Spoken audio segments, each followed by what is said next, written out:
আসসালামু আলাইকুম। যারা এই মুহূর্তে আমার এই ভিডিও দেখছেন সবাইকে জানাচ্ছি আন্তরিক শুভেচ্ছা এবং অভিনন্দন। মালদ্বীপের সৌন্দর্য দেখতে হলে সমুদ্র ছাড়া কোনো বিকল্প নেই।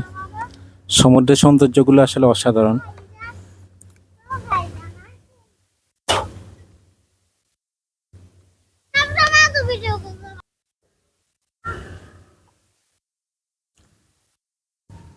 সারি সারি বোটগুলো দাঁড়িয়ে আছে।